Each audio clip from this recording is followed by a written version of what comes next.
सबसे पहले इस टाइटल को देखते हैं। Rightful challenge.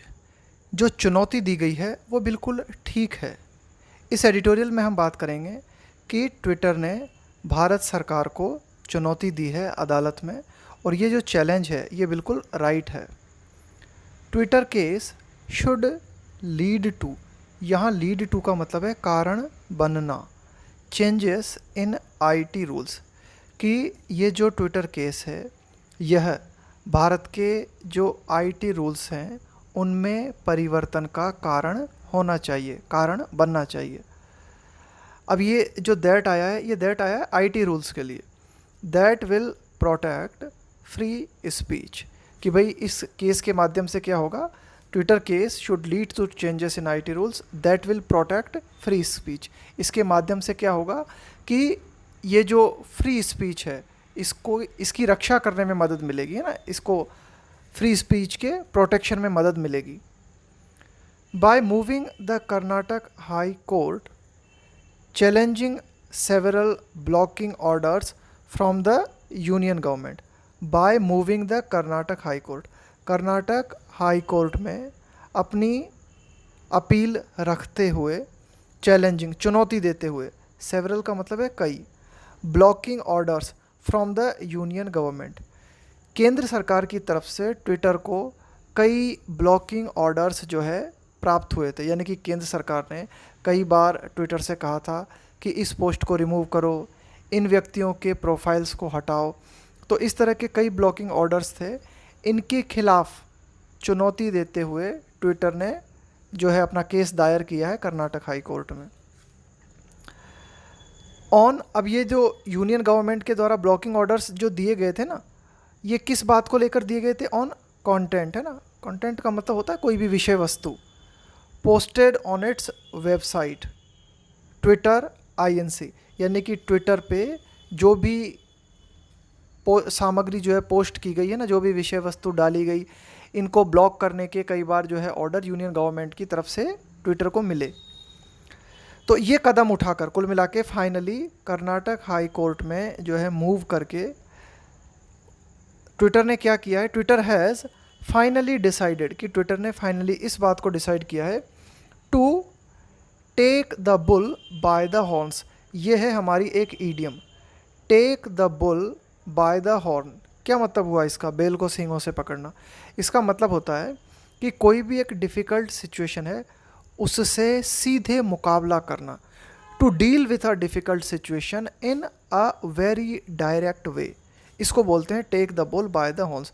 तो कुल मिला के ट्विटर की ओर से ये जो कदम उठाया गया है, तो इस कदम में हम क्या देखते हैं कि ट्विटर ने सरकार को बिल्कुल सीधी चुनौती दी है और इस डिफ़िकल्ट सिचुएशन में जो है एकदम सीधा सीधा मुकाबला किया है ट्विटर ने केंद्र सरकार का। Take the bull by the horns on the issue of freedom. और ये जो पूरा की पूरा इशू हमें देखने को मिला है ना, ये पूरा की पूरा मामला संबंधित है फ्रीडम ऑफ एक्सप्रेशन, अभिव्यक्ति की स्वतंत्रता से संबंधित है ये मामला। ऑन द ऑनलाइन प्लेटफॉर्म, की ऑनलाइन मंच पे अभिव्यक्ति की स्वतंत्रता से संबंधित है ये पूरा मामला। भाई ट्विटर क्या है? ट्विटर एक माध्यम है ना, कि भाई एक आप कह सकते हो कि एक माध्यम है जिसका इस्तेमाल करके आप अपनी बात रख सकते हो, है ना। यानी कि फ्रीडम ऑफ एक्सप्रेशन के लिए एक प्लेटफॉर्म है Twitter. A cynical view will regard, देखो सिनिकल का मतलब होता है सनक पूर्ण, सनक से भरा हुआ, है ना। विल रिगार्ड, रिगार्ड का मतलब है आप किसी परिस्थिति को किस तरह से देखते हो, उसके बारे में आपका क्या ओपिनियन है। A cynical view will regard this action. तो ट्विटर ने ये जो कदम उठाया है, एक सनकपूर्ण दृष्टिकोण जो है वो ट्विटर के इस एक्शन को इस रूप में देखेगा, डन अंडर ड्यूरेस, कि ट्विटर ने ये जो कुछ किया है ये दबाव के कारण किया है। ड्यूरेस का मतलब होता है दबाव, कोई आपसे बलपूर्वक कोई काम लगाए, कोई आपको फोर्स करे कुछ करने के लिए। तो कुल मिला के एक सिनिकल व्यू जो है, एक तो उस मतलब एक सनकपूर्ण दृष्टिकोण जो है वह ट्विटर के एक्शन को इस रूप में देखेगा कि भाई ये एक्शन ट्विटर ने जो लिया है ये दबाव के कारण लिया है। बिटवीन फरवरी 2 2021 एंड फरवरी 28 2022, 2 फरवरी 2021 से 28 फरवरी 2022 तक Twitter was issued direction, Twitter को कई सारे निर्देश जो है जारी किए गए to block 1474 accounts and 175 tweets in India. केंद्र सरकार की तरफ से ट्विटर को जो है निर्देश प्राप्त हुए कि भाई 1474 जो अकाउंट्स हैं उन्हें बंद करो। इसके अलावा ट्विटर को कई सारे इंस्ट्रक्शंस मिले कि 175 जो ट्वीट्स हैं इन्हें ब्लॉक करो। With the ministry of electronics and information technology, तो ये जो हमारा सूचना प्रसारण मंत्रालय है भारत सरकार का, उसकी तरफ से जो है ट्विटर को ये डायरेक्शंस प्राप्त हुए कि भाई आप 1474 अकाउंट्स को जो है ब्लॉक करो। इसके अलावा 175 ट्वीट्स जो है इन्हें ब्लॉक करो।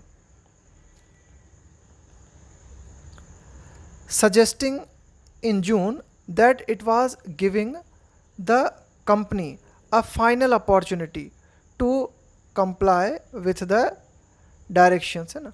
तो कुल मिला के with the ministry of electronics suggesting in June, तो ये बातें जो है सारी की सारी हमें जून में देखने को मिली। That it was giving the company, तो कुल मिला के ये बात जो है हमें एक सुझाव के रूप में देखने को मिली कि भारत सरकार की तरफ से जो है कंपनी को यानी कि ट्विटर कंपनी को एक फाइनल अवसर दिया जा रहा था to comply with the directions.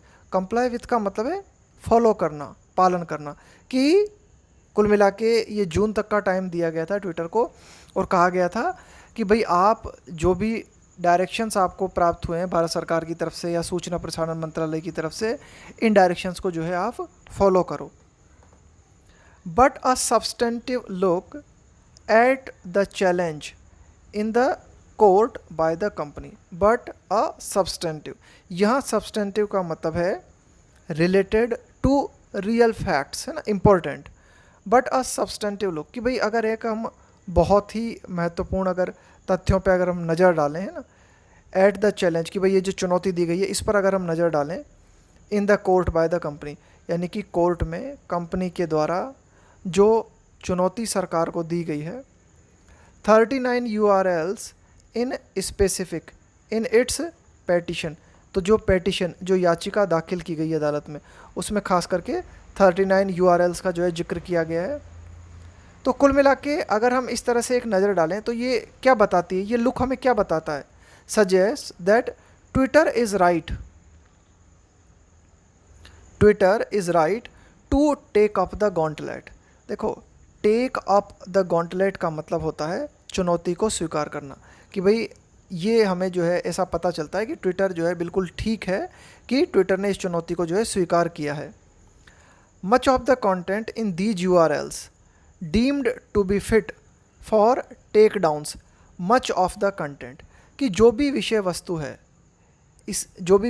है इसके ज़्यादातर पार्ट्स की अगर हम बात करें, है ना, कि इन URLs में जो भी कंटेंट है जिसको कि डीम का मतलब है मानना, जिसको कि सरकार की तरफ से टेक डाउन का मतलब है वापस लेना, हटाना, यानी कि सरकार की तरफ से जिस विषय वस्तु को हटाने के लिए सही माना गया वह विषय वस्तु जो है, वो जो कंटेंट है, इज़ आइदर जर्नलिस्टिक और ऑफ अ पॉलिटिकल नेचर।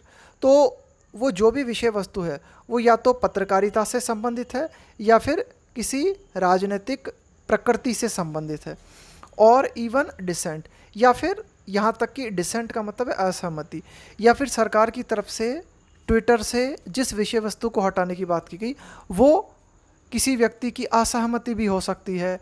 तो कुल मिला के यही 3 चीज़ें हैं ज़्यादातर, या तो जो विषय वस्तु है वो पत्रकारिता से संबंधित है, या विषय वस्तु का नेचर जो है वो राजनीतिक है, या फिर वो एक असहमति है। फॉर एग्जाम्पल, उदाहरण के तौर पर, some of the tweets were by farmers and others, उदाहरण के तौर पर कुछ जो ट्वीट्स किए गए थे वो किसानों के द्वारा थे या फिर अन्य लोगों के द्वारा थे।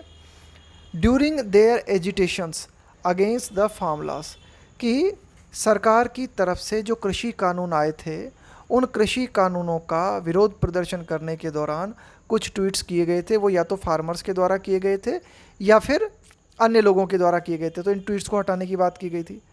Twitter is also accurate in suggesting, accurate. Twitter इस बात में भी बिल्कुल सटीक है, इन सजेस्ट है ना, ऐसा सजेशन देना, ऐसा सुझाना,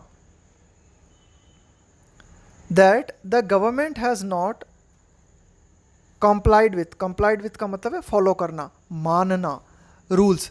भाई ट्विटर इस बात में भी बिल्कुल एक्यूरेट प्रतीत होती है कि ट्विटर ने जो है ये सजेशन, इस बात को जो है ट्विटर ने सजेस्ट किया है कि सरकार ने भी आईटी के तहत, इंफॉर्मेशन टेक्नोलॉजी के तहत जो रूल्स हैं उन रूल्स को सरकार ने भी फॉलो नहीं किया।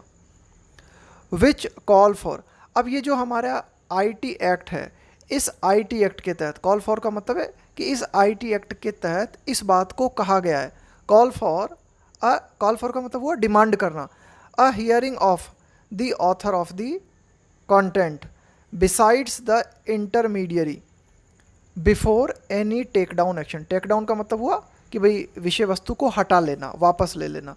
तो विषय वस्तु को हटाया जाए, उसे वापस लिया जाए, उसके पहले आईटी एक्ट के तहत ज़रूरी है कि जिस विषय वस्तु को हटाने के लिए कहा जा रहा है तो उस कंटेंट का जो भी ऑथर है, यानी कि जिसने भी वो पोस्ट डाली है, या फिर बिसाइड्स का मतलब है के अलावा, द इंटरमीडियरी का मतलब होता है बीच वाला। यहाँ बीच वाला कौन है? यहाँ बीच वाला है ट्विटर प्लेटफॉर्म।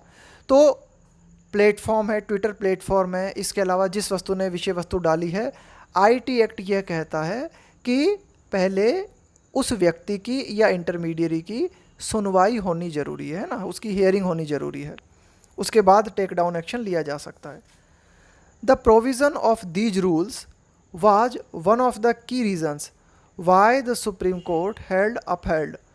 अपहोल्ड का मतलब है बरकरार रखना, किसी चीज़ को मेंटेन रखना, कि आईटी एक्ट के जो प्रोविज़न का मतलब है प्रावधान, कि आईटी एक्ट के तहत जो प्रावधान है वो एक कारण था कि सुप्रीम कोर्ट ने कायम रखा किस चीज़ को? The constitutionality of section 69A of the IT act. देखो सुप्रीम कोर्ट के सामने एक मामला आया था, Shreya Singhal versus union of India 2015।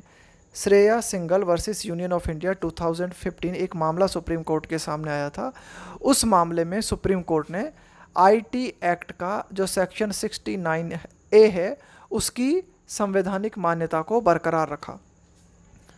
Which empowers, अब देखो ये जो 69A of the IT act है, ये जो है एम्पावर, ये ताकत देता है ना, ये सशक्त बनाता है सरकार को, the government, to restrict access to online content in the interest of the sovereignty. Sovereignty का मतलब हुआ यहाँ पे एक तरीके से संप्रभुता, इंटेग्रिटी, अखंडता ऑफ द कंट्री।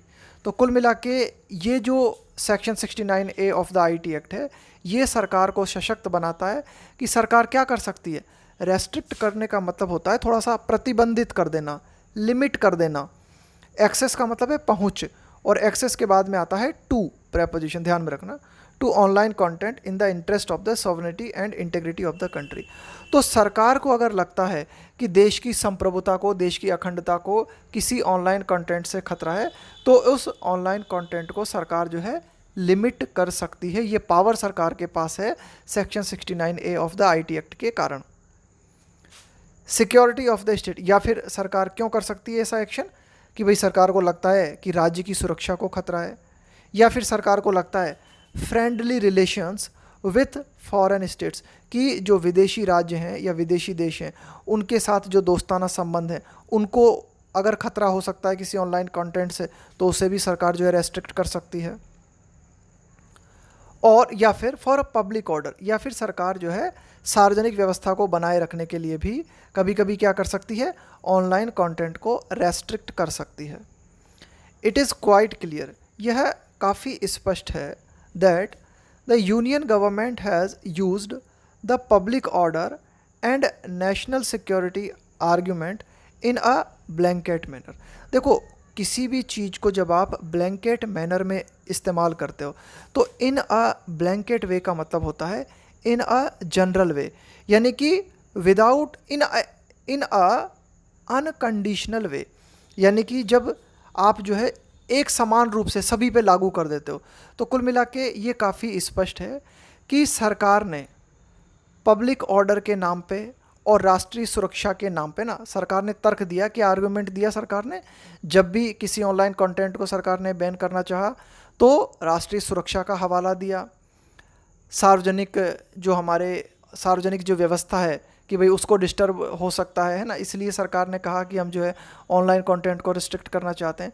तो कुल मिला के पब्लिक ऑर्डर और नेशनल सिक्योरिटी की आड़ में सरकार ने समान रूप से ना इन अ ब्लैंकेट वे का मतलब जनरली सरकार ने जो है बिल्कुल इन अ इनडिस्क्रिमिनेट वे है ना to get internet platform such as Twitter to take down content.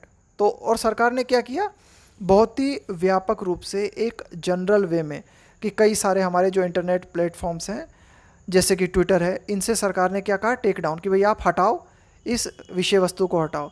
और टू सीक का मतलब होता है चाहना, रिमूवल, हटाना, ऑफ प्रोफाइल्स। और सरकार ने क्या किया, पब्लिक ऑर्डर और नेशनल सिक्योरिटी के नाम पर जो है इस बात को चाहा कि भाई कई लोगों की जो प्रोफाइल्स है उसे हटा दिया जाए, इवन इफ, भले ही, दे मेयरली का मतलब है ओनली, कॉन्स्टिट्यूटेड, कॉन्स्टिट्यूट का मतलब है निर्मित करना, पॉलिटिकल डिसेंट, राजनीतिक असहमति, और कि भाई सरकार को अगर भले इतना सा भी था ना, अगर किसी ने कोई पोस्ट डाली ट्विटर पे और उसमें सिर्फ राजनीतिक असहमति व्यक्त की गई थी, तो उसको भी सरकार ने क्या कहा, ट्विटर से कहा कि या तो इस व्यक्ति की पोस्ट हटाओ या फिर इस व्यक्ति की प्रोफाइल को ही डिलीट कर दो या ब्लॉक कर दो। और were not remotely connected to the reasons proffer, यहाँ प्रॉफर का मतलब है प्रदान करना, बाय इट, रिमोटली का मतलब है दूर, है ना, दूर होना किसी चीज़ का, दूर से भी, है ना, दूरस्थ। तो कई बार तो व्यक्ति के द्वारा जो पोस्ट ट्विटर पे डाली गई उसका कहीं दूर दूर से भी कोई कनेक्शन नहीं था टू द रीजन्स, यानी कि जो कारण सरकार के द्वारा ऑफर किए गए थे उन कारण का लेना देना उस ऑनलाइन कंटेंट से बिल्कुल भी नहीं था। इसके बावजूद भी सरकार ने कई बार जो है इन अ ब्लैंकेट वे सरकार ने कहा कि भाई इसको बैन कर दो, इसको बैन कर दो, या फिर इसको ब्लॉक कर दो, उसको ब्लॉक कर दो, है ना। तो सरकार ने क्या किया, in a blanket way public order और नेशनल सिक्योरिटी के नाम पर जो है ऑनलाइन कंटेंट को रेस्ट्रिक्ट करना चाहा। The internet and telecommunications system has become an even greater behemoth. अब देखो यहाँ पे हमें बताया गया है कि ये जो हमारा इंटरनेट क्षेत्र की अगर हम बात करें, टेलीकम्युनिकेशन, ये जो दूर संचार और इंटरनेट का जो पूरा की पूरा सिस्टम है, आज के टाइम पे ये सिस्टम जो है ना पूरा की पूरा, ये देखो बिहीमॉथ का मतलब होता है कि कोई बहुत ही बड़ा, जैसे कि मान लो कोई चीज़ है वो बहुत ही बड़ी है तो उसके लिए हम प्रयोग करते हैं बिहीमॉथ। तो कुल मिला के ये जो पूरा की पूरा सिस्टम है इंटरनेट का, ये आज के समय पे बहुत ही बड़ा हो गया है, बिल्कुल दैत्याकार, बहुत ही विशाल हो गया है। देन यहाँ पे है तुलना के लिए, what it was when the IT act was framed का मतलब है निर्मित करना, इन 2000, कि सन 2000 में जब आईटी एक्ट निर्मित किया गया था उस समय इंटरनेट जो था और आज के समय जो इंटरनेट है तो इनमें बहुत ज़्यादा अंतर आया है। आज के समय इंटरनेट एक बिहीमॉथ में टर्न हो गया है, बदल गया है, मतलब बहुत विशाल हो गया है internet. To expand the scope of regulations to the new forms of intermediaries, intermediaries का मतलब है मध्यस्थ। अब देखो आपके विचार हैं और आप अपने विचारों को कहीं पहुंचाना चाहते हो, तो ट्विटर है, फेसबुक है, ये क्या है, ये है इंटरमीडियरीज, मध्यस्थ, इनके माध्यम से आप अपनी बात को पहुंचाते हो। एक्सपेंड का मतलब है विस्तार करना, स्कोप का मतलब है कि भाई और क्या आप एक्सप्लोर कर सकते हो, और क्या गुंजाइश है। To expand the scope of regulations का मतलब है नियम कानून। To the new forms of intermediaries that have cropped up, crop up का मतलब होता है प्रकट होना, है ना, अचानक से भाई। तो कई सारे इंटरमीडियरीज जो हैं, वे कई सारे इंटरमीडियरीज जो हैं प्रकट हुए हैं, उभर के सामने आए हैं, है ना, तब से सन 2000 से अब तक हम देखें तो कई सारे इंटरमीडियरीज जो हैं वो हमारे सामने आए हैं। तो अब हम क्या करना चाहते हैं, या सरकार क्या करना चाहती है, कि सरकार आईटी एक्ट के जो भी रेगुलेशंस हैं उनको और ज़्यादा एक्सपेंड करना चाहती है ना। The government most recently came up with देखो, कम अप विथ का मतलब होता है जैसे आपके पास कोई आइडिया है, उस आइडिया को लेकर आप मेरे पास आओ, तो मैं क्या कहूँगा, he came up with a new idea, कि यार वो मेरे पास आया और एक नया आइडिया लेके आया, तो उसको उसके लिए हम लगाते हैं come up with. The government most recently मतलब अभी हाल ही में, तो अभी हाल ही में हमें ये देखने को मिला है कि सरकार जो है कुछ नए कानून के साथ सामने आई है। द इंफॉर्मेशन टेक्नोलॉजी मतलब सरकार नई गाइडलाइंस सामने लेकर सामने आई है। इंटरमीडियरी गाइडलाइंस, तो जो भी मध्यस्थ इंटरनेट के प्लेटफॉर्म्स हैं उनके लिए सरकार कुछ गाइडलाइंस लेके आई। इसके अलावा डिजिटल मीडिया एथिक्स, देखो एथिक्स का मतलब होता है नीति से संबंधित, है ना। कुछ सरकार ने जो है कोड, कि भाई सरकार ने कहा कि भाई ये कुछ नैतिक आचार संहिता है डिजिटल मीडिया के लिए, इनका आपको पालन करना होगा। और ये कब लेके आई सरकार इन रूल्स को, 2021 में। अब ये जो रूल्स हैं, बिसाइड्स का मतलब है के अतिरिक्त, के अलावा, ब्रिंग अबाउट का मतलब है लाना, ऑब्लिगेशंस का मतलब है बाध्यता।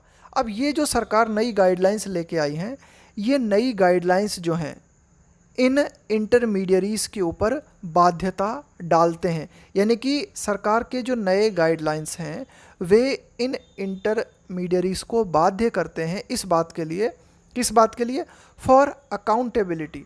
अकाउंटेबिलिटी का मतलब होता है जवाबदेहिता। जवाबदेहिता का मतलब है कि भाई आपने कुछ काम किया है तो आपको उसका एक्सप्लेनेशन देना पड़ेगा, है ना, आपको जो है एक्सप्लेन करना पड़ेगा कि भाई आपने ये क्यों किया। तो कुल मिला के इन नई गाइडलाइंस के माध्यम से इन इंटरमीडियरीज़ को अधिक जवाबदेह बनाने की कोशिश की गई है।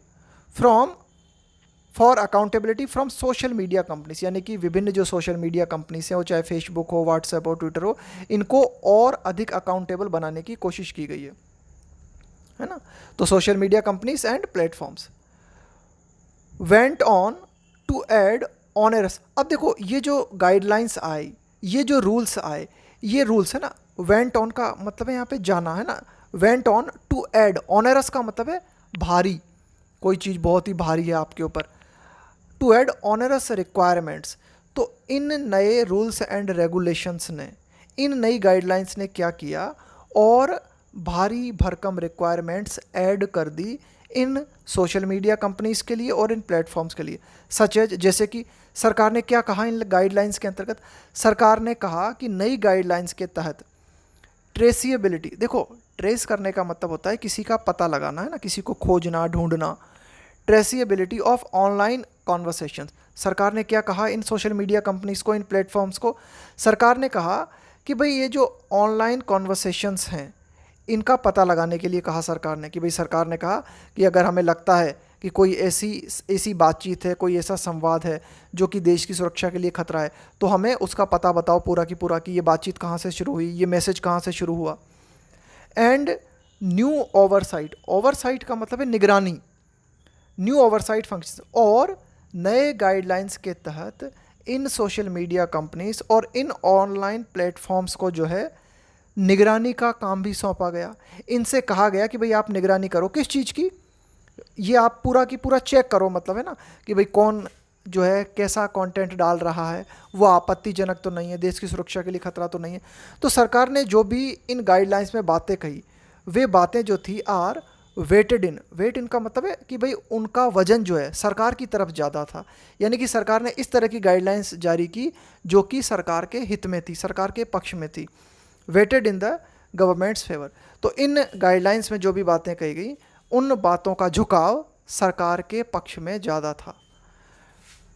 Twitters case in the Karnataka High Court, कि ट्विटर का ये जो केस है जो कि कर्नाटक हाई कोर्ट में दाखिल किया गया है, ये केस जो है लीड टू, कारण बनना चाहिए। ये केस देखो लीड से ही बना है लीडर, लीडर क्या करता है, आपको किसी पर्टिकुलर डायरेक्शन में ले जाता है, तो वही यहाँ पे हमें बताया गया है कि ये जो केस है, ये केस आगे हमें कहाँ ले जाएगा, ये केस किस चीज़ का कारण बनेगा या किस चीज़ का कारण बनना चाहिए, टू ग्रेटर स्क्रूटनी, स्क्रूटनी का मतलब होता है बारीकी से जांच करना, ऑफ द रूल्स एंड, तो कुल मिला के सरकार ने ये जो नए रूल्स जो सरकार लेके आई है, अब ये केस कर्नाटक हाई कोर्ट में पहुंचा है, तो इस केस के माध्यम से क्या होना चाहिए, सरकार के जो रूल्स हैं उनकी बारीकी से जो है जांच होनी चाहिए।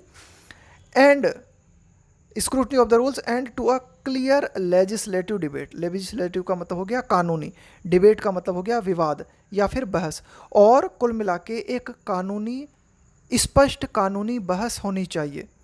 किस बात को लेकर? On how to remake them in a way, कि भाई किस तरह से इन कानूनों को जो है दोबारा से बनाया जाए, और इस तरह से बनाया जाए दैट कि they do not impinge on. देखो, इम्पिंज ऑन का इम्पिंज का मतलब होता है प्रभावित करना किसी चीज़ को, है ना, और प्रभावित करना in a negative way, in a negative sense, कि कोई चीज़ आपके ऊपर नकारात्मक प्रभाव डालती है या फिर आपको नकारात्मक रूप से प्रभावित करती है, तो उसके लिए हम प्रयोग करते हैं इम्पिंज का।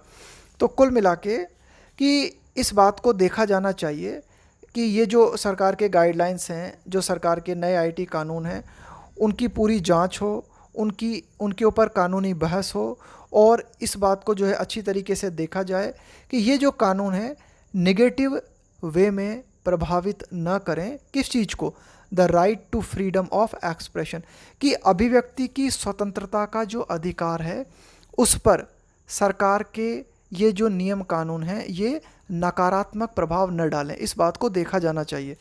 एंड प्रिवेसी, देखो ब्रिटिश जो उच्चारण करते हैं ना हम उसको, उसमें हम पढ़ते हैं प्रिवेसी, और अमेरिकन उच्चारण में इसको पढ़ते हैं प्राइवेसी। ध्यान में रखना, ब्रिटिश इसका उच्चारण है प्रिवेसी और अमेरिकन है privacy in the online space. तो जो ऑनलाइन क्षेत्र है उस ऑनलाइन क्षेत्र में गोपनीयता बरकरार रहे, और साथ ही साथ जो अभिव्यक्ति की स्वतंत्रता का अधिकार है उस पर नकारात्मक रूप से असर न हो सरकार के नए नियमों का, इसकी जांच होनी चाहिए।